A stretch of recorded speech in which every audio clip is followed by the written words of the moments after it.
Good morning ವಿದ್ಯಾರ್ಥಿಗಳೇ. ನಾವು carbon ಮತ್ತು ಅದರ ಸಂಯುಕ್ತಗಳ ಅಧ್ಯಾಯವನ್ನ ನೋಡ್ತಾ ಇದ್ವಿ.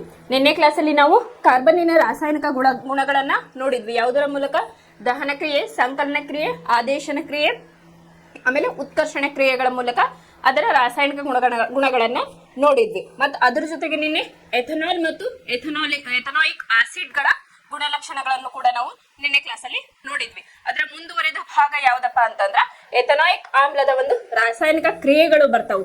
ಅದ್ರೊಳಗ 3 ಹಂತಗಳನ್ನ ನಾವು ನೋಡ್ತೇವೆ. ಯಾವ್ದಾವ್ದಪ್ಪ ಅಂತಂದ್ರ ಎಥನಾಯಿಕ್ ಆಮ್ಲದ ಕ್ರಿಯೆಗಳು, ಎಸ್ಟರೀಕರಣ ಕ್ರಿಯೆ 1, ಪ್ರತ್ಯಾಮ್ಲದೊಂದಿಗೆ ವರ್ತನೆ. ಎಥನಾಯಿಕ್ ಆಮ್ಲವು ಕಾರ್ಬೋನೇಟ್ಗಳು ಮತ್ತು ಹೈಡ್ರೋಕಾರ್ಬನ್ಗಳ ಜೊತೆಗೆ ಹೇಗೆ ವರ್ತಿಸುತ್ತವೆ ಅಂತ ಹೇಳಿ ಕಾನ್ಸೆಪ್ಟ್ ಐತಿ. ಫಸ್ಟ್ ಈಗ ನಾವ್ ಏನ್ ಮಾಡೋಣ, ಇದನ್ನ ಇನ್ನೊಂದ್ಸಲಿ ಗ್ಲಾನ್ಸ್ ಮಾಡ್ಕೊಂಡು ಯಾವುದು ಎಥನಾಯಿಕ್ ಆಮ್ಲದ ಗುಣಲಕ್ಷಣಗಳನ್ನ ನಾವು ನೋಡಿಕೊಂಡು ನೆಕ್ಸ್ಟ್ ಮೂವ್ ಆಗೋಣ. ಎಥನಾಯಿಕ್ ಆಮ್ಲವನ್ನು ಸಾಮಾನ್ಯವಾಗಿ ಅಸಿಟಿಕ್ ಆಮ್ಲ ಅಂತ ಹೇಳಿ ಕರೀತಾರೆ. ಅದರ ಸಾಮಾನ್ಯ ಸೂತ್ರ ಬಂದು CH3COOH ಅಂತ ಹೇಳಿ ನಾವು ಕರಿತೀವಿ. ಕಾರ್ಬಾಕ್ಸಿಲಿಕ್ ಆಸಿಡ್ಗೆ ಸೇರಿದಂತಹ ಒಂದು ಕಾರ್ಬಾಕ್ಸಿಲಿಕ್ ಆಸಿಡ್ಗೆ ಸೇರಿದಂತಹ ಒಂದು ಆಮ್ಲ ಅಂತ ಹೇಳಿ ನಾವು ಹೇಳ್ಬೋದು. ಇದು ಏನಂತ ಹೇಳ್ತೀವಿ? ವೀಕ್ ಆಸಿಡ್, ದುರ್ಬಲ ಆಮ್ಲ ಅಂತ ಹೇಳಿ ಕರಿತೀವಿ.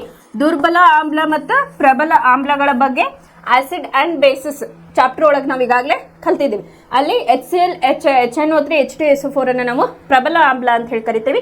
ಅದೇ ನಾವು ಅಸಿಟಿಕ್ ಆಸಿಡ್ ಅನ್ನ ದುರ್ಬಲ ಆಮ್ಲ ಅಂತ ಹೇಳಿ ಕರಿತೀವಿ. ಮತ್ತು ಇದು ಕಾರ್ಬಾಕ್ಸಿಲಿಕ್ ಆಮ್ಲಗಳ ಗುಂಪಿಗೆ ಸೇರುತ್ತದೆ. 5 to 8% ಅಸಿಟಿಕ್ ಆಮ್ಲದ ದ್ರಾವಣವನ್ನು ವಿನೇಗರ್ ಅಂತ ಹೇಳಿ ಕರಿತೀವಿ. ಇದ್ರ ಬಗ್ಗೆ ನಮ್ಗೆ ಗೊತ್ತೈತಿ. ವಿನೇಗರ್ನ ಎಲ್ಲಿ ಯೂಸ್ ಮಾಡ್ತಾರಪ್ಪ ಅಂತಂದ್ರೆ ಉಪ್ಪಿನಕಾಯಿಯ ಪ್ರಿಸರ್ವೇಷನ್, ಅದರ ಒಂದು ಸಂರಕ್ಷಣೆಗೆ ಅದನ್ನ ಯೂಸ್ ಮಾಡ್ತಾರೆ. ಬಹಳ ದಿನ ಅದು ಇರ್ಲಿ ಅನ್ನೋದಕ್ಕೆ ವಿನೇಗರ್ನ ಯೂಸ್ ಮಾಡ್ತಿರ್ತಾರೆ. ಇದನ್ನು ಉಪ್ಪಿನಕಾಯಿಯ ಸಂರಕ್ಷಕವಾಗಿ ವ್ಯಾಪಕವಾಗಿ ಬಳಸಲಾಗುತ್ತದೆ. ಶುದ್ಧ ಎಥನಾಯಿಕ್ ಆಮ್ಲದ ದ್ರವಣ ಬಿಂದು 290 ಕೆಲ್ವಿನ್. ಇದರದ್ದು ಎಷ್ಟು? ಯಾವುದು? ದ್ರವಣ ಬಿಂದು ಬಂದು ಎಸಿಟಿಕ್ ಆಸಿಡ್ ದ್ರವಣ ಬಿಂದು ಬಂದು 290 ಕೆಲ್ವಿನ್. ಹಾಗಾಗಿ ಇದಕ್ಕೆ ಇನ್ನೊಂದು ಹೆಸರು ಏನಂತ ಕರೀತಾರಪ್ಪ ಅಂತಂದ್ರೆ ಗ್ಲೇಷಿಯಲ್ ಅಸಿಟಿಕ್ ಆಸಿಡ್ ಅಂತ ಹೇಳಿನೂ ಕರೀತಾರ. ಇಲ್ಲಿ ಗ್ಲೇಷಿಯಲ್ ಅಂತಂದ್ರೆ ಹಿಮ ಅಂತ ಹೇಳಿ ಅರ್ಥ. ಗ್ಲೇಷಿಯಲ್ ಅಂದ್ರೆ ಇಲ್ಲಿ ಹಿಮ ಅಂತ ಹೇಳಿ ಅರ್ಥ. ಇಲ್ಲಿ ಗ್ಲೇಷಿಯಲ್ ಅಸಿಟಿಕ್ ಆಸಿಡ್ ಅಂತಂದ್ರೆ ಇದರ ದ್ರವಣ ಬಿಂದು ಎಷ್ಟೈತಿ? 290 ಕೆಲ್ವಿನ್ ಐತಿ. ಇದು ಚಳಿಗಾಲದಲ್ಲಿ ಏನಾಗ್ತತಿ? ಹೆಪ್ಪುಗೊಟ್ಟೋದಕ್ಕೆ ಸ್ಟಾರ್ಟ್ ಆಗ್ತತಿ. ಅದಕ್ಕಾಗಿ ಇದನ್ನ ಏನಂತಾರಪ್ಪ ಅಂತಂದ್ರೆ ಗ್ಲೇಷಿಯಲ್ ಅಸಿಟಿಕ್ ಆಸಿಡ್ ಅಂತ ಹೇಳಿ ಕರೀತಾರೆ. ಸಾವಯವ ಸಂಯುಕ್ತಗಳು ಒಂದು ಗುಂಪಾದ ಕಾರ್ಬಾಕ್ಸಿಲಿಕ್ ಆಮ್ಲಗಳಿಗೆ ಸಾಮಾನ್ಯವಾಗಿ ವಿಶೇಷವಾದ ಆಮ್ಲೀಯ ಗುಣವಿದೆ. ಸಂಪೂರ್ಣವಾಗಿ ವಿಯೋಜನೆ ಹೊಂದುವ HCl ನಂತಹ ಖನಿಜ ಆಮ್ಲಗಳಂತಲ್ಲದೆ ಕಾರ್ಬಾಕ್ಸಿಲಿಕ್ ಆಮ್ಲಗಳು ದುರ್ಬಲ ಆಮ್ಲಗಳಾಗಿವೆ. ಅಂದ್ರೆ ವೀಕ್ ಆಸಿಡ್ ಅಂತ ಹೇಳಿ ನಾವಿಲ್ಲಿ ಕರೀತೀವಿ. ಇದಿಷ್ಟು ಇದ್ರದ್ದು ಒಂದು ಗ್ಲಾನ್ಸ್ ಅಂದ್ರೆ ಎಥನಾಯಿಕ್ ಆಮ್ಲದ ಗುಣಲಕ್ಷಣಗಳನ್ನ ನೋಡಿದ್ವಿ. ಈಗ ನೆಕ್ಸ್ಟ್ ಎಸ್ಟರೀಕರಣ. ಎಥನಾಯಿಕ್ ಆಮ್ಲದ ಕ್ರಿಯೆಗಳನ್ನ 3 ಹಂತದಲ್ಲಿ ನಾವು ನೋಡ್ತೇವೆ. ಮೊದಲನೇದಾಗಿ ಎಸ್ಟರೀಕರಣ ಅಂತ ಹೇಳಿ. ಮೊದಲನೇದಾಗಿ ಎಸ್ಟರೀಕರಣ ಅಂದ್ರೆ ಏನಂತ ಹೇಳಿ ತಿಳ್ಕೊಳ್ಳೋಣ. ಆಮ್ಲ ಮತ್ತು ಆಲ್ಕೋಹಾಲ್ನ ನಡುವಿನ ಕ್ರಿಯೆಯಿಂದ ಸಾಮಾನ್ಯವಾಗಿ ಎಸ್ಟರ್ಗಳು ಉಂಟಾಗುತ್ತವೆ. ಎಸ್ಟರ್ಗಳು ಯಾವಾಗ ಉಂಟಾಗ್ತವಪ್ಪ ಅಂತಂದ್ರೆ ಆಮ್ಲ ಮತ್ತು ಆಲ್ಕೋಹಾಲ್ಗಳ ಒಂದು ಆಡಿಂಗ್ ಅಂತ ಹೇಳ್ತೇವೆ. ಆಲ್ಕೋಹಾಲಿಗೆ ಇಲ್ಲಿ ಆಮ್ಲಕ್ಕೆ ನಾವು ಆಲ್ಕೋಹಾಲ್ನ ಆಡ್ ಮಾಡೋದ್ರಿಂದ ಏನಾಗ್ತಪ್ಪ ಅಂತಂದ್ರೆ ಇಲ್ಲಿ ನಮಗ ಎಸ್ಟರ್ಗಳು ಉಂಟಾಗುತ್ತವೆ. ಎಥನಾಯಿಕ್ ಆಮ್ಲವು ಆಮ್ಲೀಯ ಕ್ರಿಯಾವರ್ಧಕದ ಸಮ್ಮುಖದಲ್ಲಿ ಶುದ್ಧ ಎಥನಾಲ್ ನೊಂದಿಗೆ ವರ್ತಿಸಿ ಒಂದು ಎಸ್ಟರ್ ಅನ್ನು ಉಂಟು ಮಾಡುತ್ತದೆ. ಏನಿಲ್ಲ? ಇನ್ ಪ್ರೆಸೆನ್ಸ್ ಆಫ್ ಆಸಿಡ್ ಅಂತ ಹೇಳ್ಯಾರ. ಅಂದ್ರೆ ಕ್ರಿಯಾವರ್ಧಕ ಯಾವ್ದಾತಿಲ್ಲ ಆಮ್ಲ, ಆಸಿಡ್ ಅಂತ ಹೇಳಿ ನಾವು ಕರಿತೀವಿ. ವರ್ತಿಸಿ ಏನಾಯ್ತು? ಒಂದು ಎಸ್ಟರ್ ಇಲ್ಲೇ ನಮ್ಗ ಪ್ರೊಡ್ಯೂಸ್ ಆಯ್ತು, ಅಂದ್ರೆ ಉತ್ಪನ್ನ ಅಲ್ಲಿ ನಮಗ ಬಂತು. ಇಲ್ಲೇನು? ಆಮ್ಲ ಮತ್ತು ಆಲ್ಕೋಹಾಲ್ ನಡುವಿನ ಕ್ರಿಯೆಯಿಂದಾಗಿ ಸಾಮಾನ್ಯವಾಗಿ ಎಸ್ಟರ್ಗಳು ಉಂಟಾಗುತ್ತವೆ. ಇಲ್ಲಿ ಎಥನಾಯಿಕ್ ಆಮ್ಲವು ಆಮ್ಲೀಯ ಕ್ರಿಯಾವರ್ಧಕದ ಸಮ್ಮುಖದಲ್ಲಿ ಶುದ್ಧ ಎಥನಾಲ್ ನೊಂದಿಗೆ ವರ್ತಿಸಿ ಒಂದು ಎಸ್ಟರ್ ಅನ್ನು ಉಂಟು ಮಾಡುತ್ತದೆ. ಇಲ್ಲಿ ನೋಡ್ರಿ, ಎಥನಾಯಿಕ್ ಆಮ್ಲವನ್ನ ತಗೊಂಡಿದ್ದಾರೆ CH3COOH ಪ್ಲಸ್ ಎಥನಾಲ್ ಅನ್ನ ತಗೊಂಡಿದ್ದಾರೆ CH3CH2OH in presence of acid. ಅವಾಗ ಏನ್ ಬಂತು? CH3C⁻O CH2CH3 plus H2. ಇದೇನೈತಲ್ಲ, ಇದು ನಮಗ ಎಸ್ಟರ್ ಪ್ರೊಡ್ಯೂಸ್ ಆಗಿರ್ತಕ್ಕಂಥ ಪ್ರಾಡಕ್ಟ್, ನಮ್ಮ ಉತ್ಪನ್ನ. ಇದು ಎಥನಾಯಿಕ್ ಆಮ್ಲ ಮತ್ತು ಎಥನಾಲ್ ಆಮ್ಲದೊಂದಿಗೆ ವರ್ತಿಸಿ ಎಸ್ಟರ್ನ ಯಾವ ರೀತಿಯಾಗಿ ಪ್ರೊಡ್ಯೂಸ್ ಮಾಡ್ತಾರ ಅನ್ನೋದಕ್ಕ ರಿಯಾಕ್ಷನ್. ಇನ್ನು ಎಸ್ಟರ್ಗಳಾದ್ರೆ ಗುಣಲಕ್ಷಣಗಳು ಏನೇನಪ್ಪ ಅಂತ ಹೇಳಿ ತಿಳ್ಕೊಳ್ಳಿ. ಎಸ್ಟರ್ಗಳು ಮಧುರ ಪರಿಮಳವುಳ್ಳ ವಸ್ತುಗಳು. ಇವುಗಳನ್ನು ಸುವಾಸಿಕಗಳು ಮತ್ತು ಸ್ವಾದಕಾರಕಗಳ ತಯಾರಿಕೆಯಲ್ಲಿ ಬಳಸುತ್ತಾರೆ. ಅಂತಂದ್ರೆ ಅರೋಮೆಟಿಕ್ ಅಂತ ಹೇಳಿ ನಾವು ಕರಿಬಹುದು ಇಂಗ್ಲಿಷ್ ಒಳಗೆ. ಎಸ್ಟರ್ಗಳು ಮಧುರ ಪರಿಮಳವುಳ್ಳ ವಸ್ತುಗಳು. ಇವುಗಳನ್ನು ಸುವಾಸಿಕಗಳು ಮತ್ತು ಸ್ವಾದಕಾರಕಗಳ ತಯಾರಿಕೆಯಲ್ಲಿ ಬಳಸುತ್ತಾರೆ. ಪ್ರತ್ಯಾಮ್ಲೀಯವಾಗಿರುವ ಸೋಡಿಯಂ ಹೈಡ್ರಾಕ್ಸೈಡ್ ನೊಂದಿಗೆ ವರ್ತಿಸುವಂತೆ ಮಾಡಿದಾಗ ಎಸ್ಟರ್ಗಳು ಪುನಃ ಆಲ್ಕೋಹಾಲ್ ಮತ್ತು ಕಾರ್ಬಾಕ್ಸಿಲಿಕ್ ಆಮ್ಲದ ಸೋಡಿಯಂ ಲವಣಗಳಾಗಿ ಬದಲಾಗುತ್ತವೆ. ಅಂದ್ರೆ ಇವೇನು ಪರಿಮಳವುಳ್ಳ ವಸ್ತುಗಳದಾವಲ್ಲ, ಪ್ರತ್ಯಾಮ್ಲವಾಗಿರುವ ಸೋಡಿಯಂ ಹೈಡ್ರಾಕ್ಸೈಡ್ ನೊಂದಿಗೆ ವರ್ತಿಸಿದಾಗ ಏನಾಗ್ತದೆ, ಮಾಡಿದಾಗ ಎಸ್ಟರ್ಗಳು ಪುನಃ ಆಲ್ಕೋಹಾಲ್ ಮತ್ತು ಕಾರ್ಬಾಕ್ಸಿಲಿಕ್ ಆಸಿಡ್ಗಳ ಸೋಡಿಯಂ ಲವಣಗಳಾಗಿ ಹೊರಹೊಮ್ಮುತ್ತವು. ಈ ಕ್ರಿಯೆಯು ಸಾಬೂನಿನ ತಯಾರಿಕೆಯಲ್ಲಿ ಉಪಯೋಗಿಸಲ್ಪಡುವುದರಿಂದ ಇದನ್ನು ಸಾಬೂನೀಕರಣ ಅಂತ ಹೇಳಿ ಕರೀತಾರೆ. ಈ ಸಾಬೂನೀಕರಣ ಕ್ರಿಯೆ ಅಂದ್ರೆ ಏನಂತ ಹೇಳಿ ನಾನು ಈಗ ಇದು ಮುಗಿದ್ಮೇಲೆ ಹೇಳ್ತೇನೆ. ಅದರದ್ದು ಇನ್ನೊಂದೆರಡು ರಿಯಾಕ್ಷನ್ಸ್ ಬರ್ತಾವು. ಸಾಬೂನೀಕರಣ ಅಂದ್ರೆ ಏನಂತ ಹೇಳಿ ಹೇಳ್ತೇನೆ. ಸಾಬೂನುಗಳು ಉದ್ದ ಸರಪಳಿ ಕಾರ್ಬಾಕ್ಸಿಲಿಕ್ ಆಮ್ಲದ ಸೋಡಿಯಂ ಅಥವಾ ಪೊಟ್ಯಾಷಿಯಂನ ಲವಣಗಳಾಗಿವೆ. ನೆಕ್ಸ್ಟ್ ಕಾನ್ಸೆಪ್ಟ್ ಇರೋದು ನಿಮ್ದು ಸಾಬೂನು ಮತ್ತು ಮಾರ್ಜಕಗಳು ಅಂತ ಹೇಳಿ ಬರ್ತೈತಿ. ಸಾಬೂನು ಅಂತಂದ್ರೆ ಏನಪ್ಪಾ, ಇಲ್ಲಿ ಉದ್ದ ಸರಪಳಿಯ ಕಾರ್ಬಾಕ್ಸಿಲಿಕ್ ಆಮ್ಲದ ಸೋಡಿಯಂ ಅಥವಾ ಪೊಟ್ಯಾಷಿಯಂ ಲವಣಗಳನ್ನ ಒಳಗೊಂಡಿರ್ತಕ್ಕಂಥ ಒಂದು ಹೈಡ್ರೋಕಾರ್ಬನ್ನಿನ ಸರಪಳಿ ಅಂತ ಹೇಳಿ ಕರಿತೀವಿ. ಫಸ್ಟಿಗೆ ನಾವು ಈಸ್ಟರ್ನ NaOH ಜೊತೆಗೆ ರಿಯಾಕ್ಟ್ ಮಾಡಿದಾಗ ನಮ್ಗೆ ಏನಾಗ್ತೈತಿ, ಇಲ್ಲಿ ಆಲ್ಕೋಹಾಲ್ ಮತ್ತು ಕಾರ್ಬಾಕ್ಸಿಲಿಕ್ ಆಮ್ಲದ ಸೋಡಿಯಂ ಲವಣವಾಗಿ ಹೆಂಗ್ ಬರ್ತೈತಿ ಅಂತ ಹೇಳಿ ರಿಯಾಕ್ಷನ್ ಅನ್ನ ನೋಡೋಣ. ಇಲ್ಲೇ ನೋಡ್ರಿ, ಇಲ್ಲೇನ್ ಮಾಡಿದ್ರು, ಪ್ರತ್ಯಾಮ್ಲವಾಗಿರುವ ಸೋಡಿಯಂ ಹೈಡ್ರಾಕ್ಸೈಡ್ ನೊಂದಿಗೆ ವರ್ತಿಸುವಂತೆ ಮಾಡಿದಾಗ ಏನಾಗ್ತೈತಿ, ಇಲ್ಲಿ ನಮಗ ಪುನಃ ಆಲ್ಕೋಹಾಲ್ ಮತ್ತು ಕಾರ್ಬಾಕ್ಸಿಲಿಕ್ ಆಮ್ಲ ಬರ್ತೈತಿ ಅಂತ ಹೇಳಿದ್ವಿ. ಮತ್ತೆ ಅದೇನಾಗಿರ್ತೈತಿ, ಸೋಡಿಯಂ ಲವಣದಿಂದ ಕೂಡಿರ್ತೈತಿ ಅಂತ ಹೇಳ. ಇಲ್ಲಿ ನೋಡ್ರಿ, CH3COO C2H5 ನ NaH ನೊಂದಿಗೆ ವರ್ತಿಸಿದಾಗ ನಮಗೇನ್ ಬಂತಿಲ್ಲ, ಆಲ್ಕೋಹಾಲ್ ಬಂತ, C2H5OH OH ಗ್ರೂಪ್ ಅಂತಂದ್ರೆ ಅದು ಆಲ್ಕೋಹಾಲ್ ಅಂತ ಹೇಳಿ ನಾವು ಕರಿತೇವೆ. ಪ್ಲಸ್ ನಿಮಗೆ ಇಲ್ಲೊಂದು ಏನ್ ಬಂತು, CH3COO ಇದೇನು ಸೋಡಿಯಂ, ಲಾಸ್ಟ್ನೇದೇನಿದು ಸೋಡಿಯಂನ ಒಂದು ಲವಣ ಎದ್ರ ಜೊತೆಗೆ ಸೇರ್ಕೋತು, CH3COO Na ಅಂತ ಹೇಳಿ ನಮಗಿಲ್ಲಿ ಬಂತು. ಇಲ್ಲಿ ನೀವು ಸ್ಟ್ರಾಂಗ್ ಬೇಸ್ ಅನ್ನ ಅವರು ಯೂಸ್ ಮಾಡಿದ್ರ ಅಂತಂದ್ರೆ NaOH ನ ಯೂಸ್ ಮಾಡಿದ್ರೆ ಅದ್ರ ಪ್ಲೇಸ್ ಅಲ್ಲಿ ನೀವು KOH ಅನ್ನು ಕೂಡ ಅಲ್ಲೇ ಯೂಸ್ ಮಾಡಬಹುದು. ಇಲ್ಲಿ ನೋಡ್ರಿ, ಪೊಟ್ಯಾಷಿಯಂನ ಲವಣಗಳಾಗಿವೆ ಅಂತಾನು ಕೂಡ ಇಲ್ಲ ಹೇಳ್ಯಾರ. ಸೊ ಹಂಗಾಗಿ ಇಲ್ಲಿ ನೀವು ಸ್ಟ್ರಾಂಗ್ ಆಸಿಡ್ NaOH ಬದಲಾಗಿ KOH ಅನ್ನು ಕೂಡ ಅಲ್ಲೇ ಯೂಸ್ ಮಾಡಬಹುದು. ಇದು ಸೆಕೆಂಡ್. ಇನ್ನು ಸೆಕೆಂಡ್ ಪಾಯಿಂಟ್ ಬಂದು ಪ್ರತ್ಯಾಮ್ಲದೊಂದಿಗೆ ಯಾವ ರೀತಿಯಾಗಿದು ವರ್ತನೆ ಮಾಡ್ತೈತಿ. ಪ್ರತ್ಯಾಮ್ಲ ಅಂದ್ರೆ ಏನಿಲ್ಲ, ಬೇಸ್ ಅಂತ ಹೇಳಿ ನಾವು ಕರಿತೀವಿ. ಬೇಸಿಕ್ ಕಂಪೌಂಡ್ ಜೊತೆಗೆ ಇದು ಯಾವ ರೀತಿಯಾಗಿ ವರ್ತನೆ ಮಾಡ್ತತಿ ಅಂತ ಹೇಳಿ ನೋಡು. ಯಾವುದು, ಎಥನಾಯಿಕ್ ಆಮ್ಲ. ಇಲ್ಲಿ ಪ್ರತ್ಯಾಮ್ಲದೊಂದಿಗೆ ವರ್ತನೆ ಹೆಂಗಂತಂದ್ರೆ, ಪ್ರತ್ಯಾಮ್ಲವನ್ನ ಇವ್ರು ಏನ್ ತಗೊಂಡಾರ, ಸೋಡಿಯಂ ಹೈಡ್ರಾಕ್ಸೈಡ್ ಅನ್ನ ತಗೊಂಡಾರ. ಸೋಡಿಯಂ ಹೈಡ್ರಾಕ್ಸೈಡ್ ಇಲ್ಲಿ ನೀವು ಬೇರೆ ಯಾವ್ದು ತಗೋಬಹುದಪ್ಪ ಅಂತಂದ್ರೆ KOH ಅನ್ನು ನೀವು ಇಲ್ಲಿ ತಗೊಂಡು ರಿಯಾಕ್ಷನ್ ಅನ್ನ ಮಾಡಬಹುದು. NaOH plus acetic acid CH3COOH it gives us CH3COO Na CH3COO Na ಆಯ್ತು. ಮತ್ತೇನು ಉಳಿತು ನಮಗಿಲ್ಲ, H2 ಇಲ್ಲೊಂದು ಹೈಡ್ರೋಜನ್ ಐತಿ, ಆಮೇಲೆ ಇಲ್ಲೊಂದು ಹೈಡ್ರೋಜನ್ ಐತಿ, ಆಮೇಲೆ ಏನು ಎಷ್ಟಾಯ್ತು, 2 ಹೈಡ್ರೋಜನ್ ಆಯ್ತು. ಪ್ಲಸ್ ಏನು ಉಳಿತಿಲ್ಲ, O ಉಳಿತು. CH3COO Na ನಮಗ್ ಬಂತು. ಪ್ಲಸ್ ಏನಾಯ್ತಿಲ್ಲ, ಹೈಡ್ರೋಜನ್ ಇದು ವಾಟರ್ ಮಾಲಿಕ್ಯೂಲ್ ನಮಗಿಲ್ಲ ಬಂತು. ಇಲ್ಲಿ NaOH ಸ್ಟ್ರಾಂಗ್ ಬೇಸ್ ಬಂತು. ಸ್ಟ್ರಾಂಗ್ ಬೇಸ್ ಜೊತೆಗೆ ಅಸಿಟಿಕ್ ಆಸಿಡ್ ಅನ್ನ ಆಡ್ ಮಾಡಿದಾಗ ಏನಾಯ್ತಪ್ಪ ನಮಗ, ಈ CH3 ಐತಲ್ಲ, CH3COO ಇದೈತಲ್ಲ, ಇದ್ರ ಜೊತೆ ಹೋಗಿ Na ಜೊತೆ ಹೋಗಿ ಏನಾಯ್ತು, ಕಂಬೈಂಡ್ ಆಯ್ತು.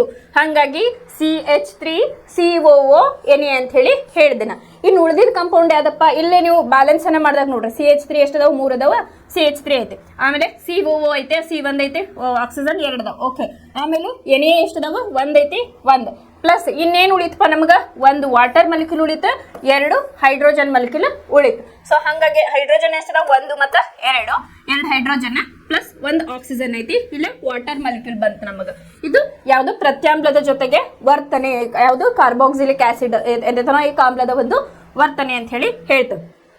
ಖನಿಜ ಆಮ್ಲಗಳಂತೆ ಎಥನಾಯಿಕ್ ಆಮ್ಲವು ಸೋಡಿಯಂ ಹೈಡ್ರಾಕ್ಸೈಡ್ ನಂತಹ ಪ್ರತ್ಯಾಮ್ಲದೊಂದಿಗೆ ವರ್ತಿಸಿ ಲವಣ ಸೋಡಿಯಂ ಎಥನಾಯಿಕ್ ಅಥವಾ ಸೋಡಿಯಂ ಅಸಿಟೇಟ್ ಅಂತ ಹೇಳಿ ನಾವಿದ್ದ ಕರಿತೀವಿ. ಇದಕ್ಕೆ ಏನಂತೀವಪ್ಪ ಅಂತಂದ್ರೆ ಸೋಡಿಯಂ ಎಸಿಟೇಟ್ ಅಂತ ಹೇಳಿ ಕರಿತೀವಿ.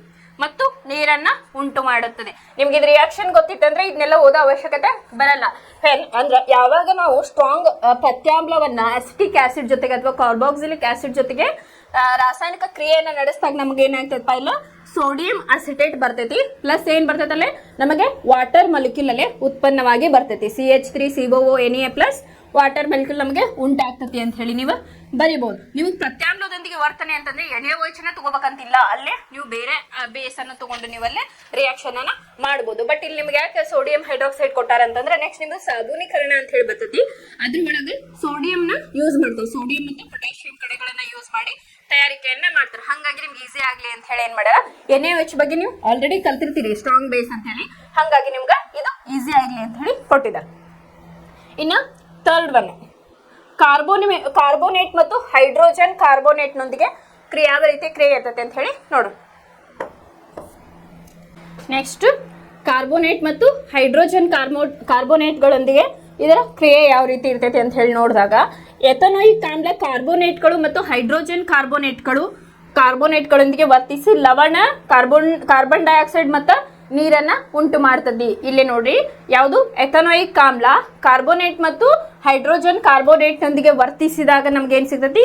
ನೀರು, ಲವಣ ಮತ್ತೇನ್ ಸಿಗ್ತತಿ? ಕಾರ್ಬನ್ ಡೈಆಕ್ಸೈಡ್ ಇಲ್ಲಿ ನಮ್ಗೆ ಸಿಗ್ತತಿ. ಇಲ್ಲಿ ಫಸ್ಟ್ ಕಾರ್ಬೋನೇಟಿಗೆ ಏನ್ ಮಾಡ್ಯಾರ? Na2CO3 ಅನ್ನ ತಗೊಂಡ. ಹೈಡ್ರೋಜನ್ ಕಾರ್ಬೋನೇಟಿಗೆ ಏನ್ ಮಾಡ್ಯಾರಪ್ಪ ಅಂತಂದ್ರೆ NaHCO3 ಅನ್ನ ತಗೊಂಡಾರ. ಫಸ್ಟ್ ಕಾರ್ಬೋನೇಟ್ಗೆ ಯಾವ ರೀತಿಯಾಗಿ ರಿಯಾಕ್ಷನ್ ಆಗ್ತತಿ ಅಂತ ಹೇಳಿ ಫಸ್ಟ್ ಏನ್ ಮಾಡ 2CH3 ಎಥನೋಯಿಕ್ ಕಾರ್ಬೋಕ್ಸಿಲಿಕ್ ಆಮ್ಲವನ್ನ ತಗೊಂಡಾರ. 2CH3COOH plus Na2CO3 it gives us 2CH3 COO Na plus H2O plus ಇದು H2O plus CO2 ಇಲ್ಲಿ ನಮಗೆ ಬಂತು. ಇದು ಕಾರ್ಬೋನೇಟ್ನೊಂದಿಗೆ ಯಾವ ರೀತಿಯಾಗಿ ವರ್ತನೆ ಮಾಡ್ತತಿ. ಇನ್ನು ಹೈಡ್ರೋಜನ್ ಕಾರ್ಬೋನೇಟ್ನೊಂದಿಗೆ ಅಂತಂದ್ರೆ ಇಲ್ಲ acetic acid CH3COOH plus NaHCO3 ಅಂತಂದ್ರೆ ಹೈಡ್ರೋಜನ್ ಕಾರ್ಬೋನೇಟ್ನೊಂದಿಗೆ ವರ್ತಿಸಿದಾಗ ನಮ್ಗೆ ಏನಾಯ್ತಿ? ಸೋಡಿಯಂ ಅಸಿಟೇಟ್ ಬಂತು CH3COONA plus water molecule plus carbon dioxide ಇಲ್ಲಿ ನಮಗೆ ಬಂತು. ಇದು ಏನಪ್ಪಾ ಅಂತಂದ್ರೆ ಕಾರ್ಬೋನೇಟ್ ಮತ್ತು ಹೈಡ್ರೋಜನ್ ಕಾರ್ಬೋನೇಟ್ನೊಂದಿಗೆ ಇದರ ಒಂದು ಕ್ರಿಯೆ ಈ ರೀತಿಯಾಗಿ ಇರ್ತೈತಿ. ಇದಿಷ್ಟು ಏನಪ್ಪಾ ಅಂತಂದ್ರೆ ಎಥನೋಯಿಕ್ ಆಮ್ಲದ ಒಂದು ಕ್ರಿಯೆಗಳು ಅಂತ ಹೇಳಿ ನೋಡಿದ್ವಿ. ಫಸ್ಟ್ ಏನ್ ನೋಡಿದ್ವಿ? ಎಸ್ಟರೀಕರಣ ನೋಡಿದ್ವಿ. ಸೆಕೆಂಡ್ ಒನ್ ಏನ್ ನೋಡಿದ್ವಿ? ಪ್ರತ್ಯಾಮ್ಲದೊಂದಿಗೆ ಅದರ ವರ್ತನೆ ಹೆಂಗಿರ್ತದೆ ಅಂತ ನೋಡಿದ್ವಿ. ಮೂರನೇದಾಗಿ ಕಾರ್ಬೋನೇಟ್ ಮತ್ತು ಹೈಡ್ರೋಜನ್ ಕಾರ್ಬೋನೇಟ್ಗಳೊಂದಿಗೆ ಅದರ ಕ್ರಿಯೆಯನ್ನ ನೋಡಿದ್ವಿ. ಇಲ್ಲಿ ಕ್ವಶನ್ ಏನ್ ಬರ್ತೈತಪ್ಪ ಅಂತಂದ್ರೆ ನಿಮ್ಗೆ ಎಥನೋಯಿಕ್ ಆಮ್ಲದ ಗುಣಲಕ್ಷಣಗಳಂತ ಕೇಳ್ಬೋದು, ಅದರ ರಾಸಾಯನಿಕ ಕ್ರಿಯೆಗಳನ್ನ ತಿಳಿಸ್ರಿ ಅಂತ ಹೇಳಿ ಬರ್ಬೋದು. ಇಲ್ಲ ಸಿಂಪಲ್ ಆಗಿ ಎಸ್ಟರೀಕರಣ ಎಂದರೇನು ಉದಾಹರಣೆಯೊಂದಿಗೆ ತಿಳಿಸಿ ಬರ್ಬೋದು. ಅದು ಬಿಟ್ರೆ ಸಾಬೂನೀಕರಣ ಅಂತ ಹೇಳಿ ಬಂದೈತಿ. ಆಮೇಲೆ ಅದರದ್ದು ಯಾವುದು ಎಥನೋಯಿಕ್ ಆಮ್ಲದ್ದು ಇದು ಏನದು ಪ್ರತ್ಯಾಮ್ಲದೊಂದಿಗೆ ಯಾವ ರೀತಿ ವರ್ತನೆ ಇರ್ತೈತಿ, ಆರ್ ಕಾರ್ಬೋನೇಟ್ ಮತ್ತು ಹೈಡ್ರೋಜನ್ ಕಾರ್ಬೋನೇಟ್ಗಳೊಂದಿಗೆ ಯಾವ ರೀತಿಯಾಗಿ ಅದರ ಕ್ರಿಯೆ ಇರ್ತೈತಿ ಅಂತ ಹೇಳಿ ಇಲ್ಲಿ ಕ್ವಶನ್ ಅನ್ನ ಕೇಳೋ ಚಾನ್ಸಸ್ ಇರ್ತೈತಿ. ಇನ್ನ ಲಾಸ್ಟ್ ಕಾನ್ಸೆಪ್ಟ್ ಈ ಚಾಪ್ಟರ್ ಒಳಗೆ ನಿಮ್ದು ಲಾಸ್ಟ್ ಕಾನ್ಸೆಪ್ಟ್ ಯಾವ್ದಪ್ಪ ಅಂತಂದ್ರೆ ಸಾಬೂನು ಮತ್ತು ಮಾರ್ಜಕಗಳು ಅಂತ ಹೇಳೈತಿ. ಅದ್ರ ಬಗ್ಗೆ ಸ್ವಲ್ಪ ನೋಡೋಣ. ಇಲ್ಲಿ ಸಾಬೂನುಗಳು ಮತ್ತು ಮಾರ್ಜಕಗಳು ಅಂತ ಹೇಳಿ ಹೇಳ್ತಾರ. ಇಂಗ್ಲಿಷ್ನಾಗ ಸೋಪ್ಸ್ ಅಂಡ್ ಡಿಟರ್ಜೆಂಟ್ ಅಂತ ಹೇಳಿ ಕರೀತಾರೆ. ಫಸ್ಟಿಗೆ ಸಾಬೂನು ಅಂದ್ರೆ ಏನಂತ ಹೇಳಿ ನೋಡೋದಾದ್ರೆ, ಸಾಬೂನಿನ ಅಣುಗಳು ಉದ್ದ ಸರಪಳಿಯ ಕಾರ್ಬೋಕ್ಸಿಲಿಕ್ ಆಮ್ಲಗಳ ಸೋಡಿಯಂ ಅಥವಾ ಪೊಟ್ಯಾಷಿಯಂನ ಲವಣಗಳಾಗಿವೆ ಅಂತ ಹೇಳಿ ಹೇಳ್ತಾರೆ. ಏನು ಸಾಬೂನು ಅಂತಂದ್ರೆ ಏನಪ್ಪಾ ಅಂತಂದ್ರೆ ಸಾಬೂನಿನ ಅಣುಗಳು ಉದ್ದ ಸರಪಳಿಯ ಕಾರ್ಬೋಕ್ಸಿಲಿಕ್ ಆಮ್ಲಗಳ ಸೋಡಿಯಂ ಅಥವಾ ಪೊಟ್ಯಾಷಿಯಂನ ಒಂದು ಲವಣಗಳಾಗಿವೆ. ಇದಕ್ಕೆ ನಾವು ಸಾಬೂನು ಅಂತ ಹೇಳಿ ಕರಿತೀವಿ. ಇದು ಮೃದುತ್ವ ಕೊಡುವಂತ ವಸ್ತುಗಳಿಗೆ ನಾವು ಸಾಬೂನು ಅಂತ ಹೇಳಿ ಕೊಡ್ತೇವೆ. ಈಗ ಸೋಪ್ ಹಚ್ಕೋತೀವಲ್ಲ ನಾವು ಕೈ, ಅದ್ ಹೆಂಗಿರ್ತೈತಿ? ರಫ್ ಇರ್ತೈತಿ? ಇಲ್ಲ, ಸಾಫ್ಟ್ನೆಸ್ ಅನ್ನ ಫೀಲಿಂಗ್ ನಮಗದು ಕೊಡ್ತೈತಿ. ನಾವು ಸಾಬೂನನ್ನ ಹಚ್ಚಿದಾಗ ಏನಾಗ್ತಿರ್ತೈತಿ? ನಮ್ಗೆ ಸಾಫ್ಟ್ನೆಸ್ ಅನ್ನ ಕೊಡ್ತೈತಿ, ಮೃದುತ್ವವನ್ನ ಕೊಡ್ತೈತಿ. ಇದಕ್ಕೆ ನಾವು ಸಾಬೂನು ಅಂತ ಹೇಳಿ ಕರಿತೇವೆ. ಇದರ ಸಾಮಾನ್ಯ ಸೂತ್ರ ಹೇಳೋದಾದ್ರೆ ಅಂತಂದ್ರ, ಸಾಮಾನ್ಯವಾಗಿ ಒಂದು ಸೂತ್ರವನ್ನ ಬರೆಯೋದಾದ್ರೆ ಇದಕ್ಕೆ ನಾವೇನ್ ಬರಿಬಹುದಪ್ಪ ಅಂತಂದ್ರೆ RCOONA ಅಂತ ಹೇಳಿ ಬರಿತೇವೆ. ಸಾಮಾನ್ಯವಾಗಿ ನಾವೇನ್ ಬರಿತೀವಿ? ಇದನ್ನ RCOONA ಅಂತ ಹೇಳಿ ಬರಿತೇವೆ. ಫೇರ್ R ಈಕ್ವಲ್ ಟು ನಾನು ಮೊನ್ನೆ ಕ್ಲಾಸ್ ಒಳಗೆ ಹೇಳಿದ್ದೆ CH3 CH2 CH2 so on ಇರ್ಬೋದು. ಕಂಟಿನ್ಯೂಸ್ ಒಂದು ಕಾರ್ಬನ್ ಸರಪಳಿ ಇರ್ಬೋದು, ಎಷ್ಟಾದ್ರೂ ಅದು ಇರ್ಬೋದು. ಅದನ್ನ ನಾವು ಸಾಮಾನ್ಯವಾಗಿ ಏನ್ ಬರಿತೇವಪ್ಪ ಅಂತಂದ್ರೆ R ಅಂತ ಹೇಳಿ ಕರಿತೇವೆ. ಇದರ ಸಾಮಾನ್ಯ ಸೂತ್ರ ಬಂದು RCOONA. ಇದನ್ನ ಯಾವ ರೀತಿಯಾಗಿ ನಾವು ರಿಪ್ರೆಸೆಂಟ್ ಮಾಡ್ಬೋದಪ್ಪ ಅಂತಂದ್ರೆ ಈ ರೀತಿಯಾಗಿ ನಾವು ಸಾಬೂನಿನ ಒಂದು ಅಣುವನ್ನ RCOONA ಐತಲ್ಲ, ಈ ರೀತಿಯಾಗಿ ನಾವು ಅದನ್ನ ಬರೀಬಹುದು. ಇಲ್ಲಿ ನೋಡ್ರಿ Na+COO- ಅಂತ ಹೇಳಿ ಇದು ಹೆಡ್, ತಲೆ ಭಾಗ ಅಂತ ಹೇಳಿ ನಾವು ಕರಿತೇವೆ. ಇದು ಮೈನಸ್, ಇದನ್ನ ಹೆಡ್ ತಲೆ, ಇದು ಬಾಲ ಅಂತ ಹೇಳಿ ನೀವು ಕನ್ಸಿಡರ್ ಮಾಡಬಹುದು. ಇದರ ಒಂದು ಗುಣಲಕ್ಷಣಗಳನ್ನ ನೋಡೋಣ. ಇಲ್ಲಿ ನಿಮಗೆ ಒಂದು ಇಂಪಾರ್ಟೆಂಟ್ ಕಾನ್ಸೆಪ್ಟ್ ಬರ್ತೈತೆ. ಏನಪ್ಪಾ ಅಂತಂದ್ರೆ ಮಿಸೆಲ್ಗಳು ಅಂತ ಹೇಳಿ ಬರ್ತದೆ. ಅದೇನಂತ ಹೇಳಿ ನೋಡೋಣ. ಫಸ್ಟಿಗೆ ಇದರ ಗುಣಲಕ್ಷಣಗಳನ್ನ ಈಗ Na+ ಅಂತ ಬರದೆ ಇದು Na+COO- ಅಂತ ಹೇಳಿ ಪ್ಲಸ್ ಈ ಕಡೆ ತಲೆ ಭಾಗಕ್ಕೆ ಹಾಕಿದೆ, ಮೈನಸ್ ಏನ್ ಮಾಡಿದೆ ಅದರ ಟೇಲ್ ಭಾಗಕ್ಕೆ ಅಥವಾ ಬಾಲದ ಒಂದು ಇದಕ್ಕೆ ನಾನು ಮೆನ್ಷನ್ ಅನ್ನ ಮಾಡಿದೆ. ಅದು ಯಾವ ರೀತಿಯಾಗಿ ಮತ್ತೆ ಜಲಾಕರ್ಷಕ ಯಾವುದು, ಜಲ ವಿಕರ್ಷಕ ಯಾವುದು ಅಂತ ಹೇಳಿ ಈಗ ನೋಡೋಣ. ಇಲ್ಲಿ ಸಾಬೂನಿನ ಒಂದು ಸಾಮಾನ್ಯ ಸೂತ್ರ ಏನಪ್ಪಾ ಅಂತಂದ್ರೆ RCOONA ಅಂತ ಹೇಳಿ RCOO- Na+ ಅಂತ ಹೇಳಿ ನಾ ಬರದೆ.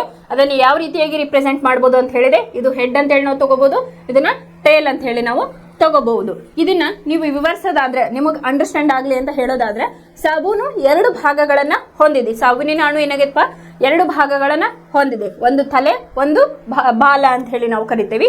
ಇಲ್ಲಿ ತಲೆ ಭಾಗ ಜಲ ಆಕರ್ಷಕ ಅಂತ ಹೇಳಿ ನಾವು ಕರಿತೇವೆ. ಜಲ ಆಕರ್ಷಕ ಅಂತಂದ್ರೇನು, ನೀರಿನಲ್ಲಿ ವಿಲೀನ ಆಗುವಂತಹ ಒಂದು ಗುಣವನ್ನ ಹೊಂದಿದ್ದಕ್ಕೆ ನಾವೇನಂತೀವಿ, ಜಲ ಆಕರ್ಷಕ ಅಂತ ಹೇಳಿ. ಇದು ಜಲದ ಕಡೆ ಒಂದು ಆಕರ್ಷಣೆಯನ್ನ ಹೊಂದಿರ್ತೈತೆ. ಈ ಬಾಲ ಪೋರ್ಷನ್ ಏನೈತಲ್ಲ, ಇದು ಟೇಲ್ ಪೋರ್ಷನ್ ಏನಂತೀವಲ್ಲ, ಅದು ಜಲ ವಿಕರ್ಷಕ, ಅಂದ್ರೆ ನೀರಿನಿಂದ ದೂರ. ಇದು ಎದ್ರ ಒಳಗೆ ವಿಲೀನ ಆಗ್ತದಪ್ಪ ಅಂತಂದ್ರೆ ಎಣ್ಣೆ ಮತ್ತು ಜಿಡ್ಡಿನಲ್ಲಿ ವಿಲೀನವಾಗ್ತತಿ ಅಂತ ಹೇಳಿ ನಾವು ಹೇಳ್ತೇವೆ. ಇಲ್ಲಿ ನೋಡ್ರಿ, ಮಿಸೆಲ್ ಅಂತ ಹೇಳಿ ನಾನು ಒಂದು ಪದವನ್ನ ಯೂಸ್ ಮಾಡಿ.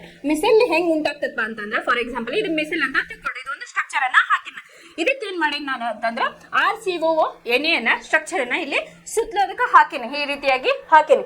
ಹಾಕಿದಾಗ ಈ ಕಡೆ ಹೆಡ್ ಟೇಲ್ ಏನೈತಲ್ಲ, Na+ ನೀರಿನ ಒಂದಿಗೆ ಆಕರ್ಷಣೆಯನ್ನ ಹೊಂದಿರ್ತೈತಿ. ಈ OH- ಏನಾಗಿರ್ತೈತಿ, ಈ ಕಡೆ ಒಂದು ನೀರಿನಿಂದ ವಿಕರ್ಷಣೆ ಹೊಂದಿದಾಗ ಏನಾಗ್ತೈತಿ, ಈ ಕಡೆ ಅದು ಸರಿತೈತಿ, ಸೆಂಟರ್ ಒಳಗ ಬರ್ತೈತಿ. ಅವಾಗ ನಾವು ಸಾಬೂನನ್ನ ಹಚ್ಚಿದಾಗ ಏನಾಗ್ತದಪ್ಪ ಅಂತಂದ್ರೆ ಎಣ್ಣೆ ಜಿಡ್ಡು, ಈಗ ನಾವು ಮುಖ ತೊಳ್ಕೊಂಡಾಗ, ನಾವು ಬಿಸಿಲೊಳಗೆ ಅಡ್ಡಾಡ ಬಂದಾಗ ಏನಾಗಿರ್ತೈತಿ, ಆಯಿಲಿ ಫೇಸ್ ಆಗಿರ್ತೈತಿ. ಅದು ಯಾವಾಗ ಕ್ಲೀನ್ ಆಗ್ತದಪ್ಪ ಅಂತಂದ್ರೆ, ಅಲ್ಲಿ ನಾವು ಯೂಸ್ ಮಾಡ್ತಕ್ಕಂಥ ಸೋಪ್ಗಳೇನದವಲ್ಲ, ಅದು ಸೋಡಿಯಂ ಕಣಗಳ ಅಥವಾ ಪೊಟ್ಯಾಷಿಯಂ ಕಣಗಳಿಂದ ಆಗಿರ್ತದೆ. ಅಂದ್ರೆ ಸರ್ಟನ್ ಪರ್ಸೆಂಟೇಜ್ ಅದಕ್ಕೆ ಸಾಬೂನಿಗೆ ಯೂಸ್ ಮಾಡಿರ್ತಾರೆ. ಎಲ್ಲನೂ ಇದನ್ನ ಹಾಕಿರಲ್ಲ, ಸೋಡಿಯಂ ಪೊಟ್ಯಾಷಿಯಂನ. ಅಂದ್ರೆ ಸರ್ಟನ್ ಕಂಟೆಂಟ್ ಇಷ್ಟು, ಫಾರ್ ಎಕ್ಸಾಂಪಲ್ 500 ಗ್ರಾಮ್ ಸೋಪ್ ಇತ್ತಂದ್ರೆ ಇಷ್ಟು ಕಣಗಳನ್ನ, ಸೋಡಿಯಂ ಕಣಗಳನ್ನ ಇಷ್ಟು ಹಾಕ್ತೇವೆ ಅಂತ. ಅದ್ರ ಜೊತೆಗೆ ಏನ್ ಮಾಡ್ತಾರಪ್ಪ ಅಂತಂದ್ರೆ ಸರ್ಟನ್ ಇಂಗ್ರೀಡಿಯೆಂಟ್ಸ್ ನ ಹಾಕ್ತಾರ. ಫಾರ್ ಎಕ್ಸಾಂಪಲ್ ಹಮಾಮ್ ಸೋಪ್ ತಗೊಳ್ರಿ, ಸಂತೂರ್ ಸೋಪ್ ತಗೊಳ್ರಿ, ಅಥವಾ ಬೇರೆ ಬೇರೆ ಸೋಪ್ಗಳನ್ನ ತಗೊಂಡಾಗ ಈಗ ಬೇವಿನ ಸೊಪ್ಪಿನ ಒಂದು ಸೋಪ್ ಸಿಗ್ತತಿ.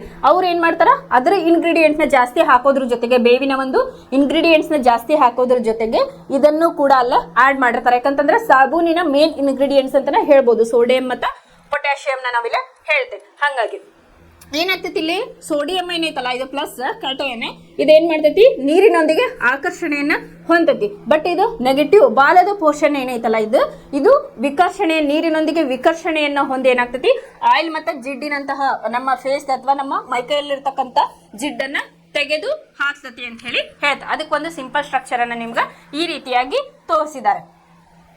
ಇಲ್ಲೇ ಸ್ವಚ್ಛತಾ ಕ್ರಿಯೆಯಲ್ಲಿ ಸಾಬೂನಿನ ಪಾತ್ರ ಪ್ರಾತ್ಯಕ್ಷಿಕೆಯನ್ನು ನೀಡುತ್ತದೆ. ಹೆಚ್ಚಿನ ಕೊಳೆಯ ತೈಲಯುಕ್ತ ಸ್ವಭಾವದಿಂದ ಕೂಡಿರುತ್ತದೆ.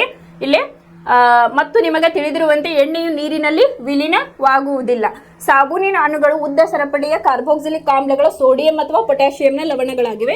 ಸಾಬೂನಿನ ಅಯಾನಿಕ ತುದಿ ನೀರಿನೊಂದಿಗೆ ವರ್ತಿಸಿದರೆ ಕಾರ್ಬನ್ ಸರಪಳಿಯು ಎಣ್ಣೆಯೊಂದಿಗೆ ವರ್ತಿಸುತ್ತದೆ. ಅಂತಂದ್ರ ಅಯಾನಿಕ ಅಂತಂದ್ರೆ ಇದ್ರ ಬಗ್ಗೆ ಹೇಳ್ಯಾರ, ನೀರಿನೊಂದಿಗೆ ಅದು ಆಕರ್ಷಣೆಯನ್ನ ಹೊಂದಿರ್ತತಿ ಅಂತ ಹೇಳಿ. ಹೀಗೆ ಸಾಬೂನಿನ ಅಣುಗಳು ಮಿಸೆಲ್ಗಳೆಂಬ ರಚನೆಗಳನ್ನ ಉಂಟು ಮಾಡುತ್ತದೆ. ಇದಕ್ಕ ಮಿಸೆಲ್ಗಳ ರಚನೆ ಅಂತ ಹೇಳಿ ಕರೀತಾರೆ. ಹೀಗೆ ಸಾಬೂನಿನ ಅಣುಗಳು ಮಿಸೆಲ್ಗಳೆಂಬ ರಚನೆಗಳು ಉಂಟು ಮಾಡುತ್ತವೆ.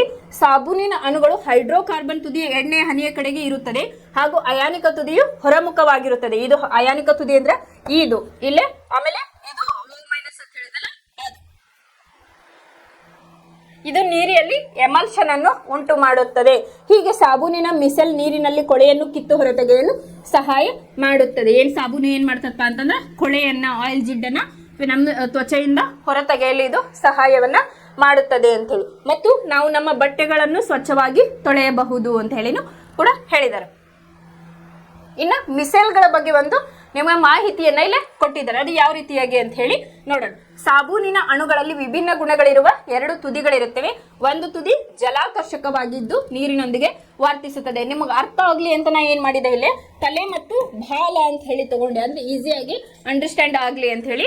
ಇದನ್ನ ಜಲ ಆಕರ್ಷಕ ಅಂತ ಹೇಳಿ ನೀವು ಕನ್ಸಿಡರ್ ಮಾಡಬಹುದು, ಇದನ್ನ ಜಲ ವಿಕರ್ಷಕ ಅಂತ ಹೇಳಿ ನೀವು ಕನ್ಸಿಡರ್ ಅನ್ನ ಮಾಡಬಹುದು.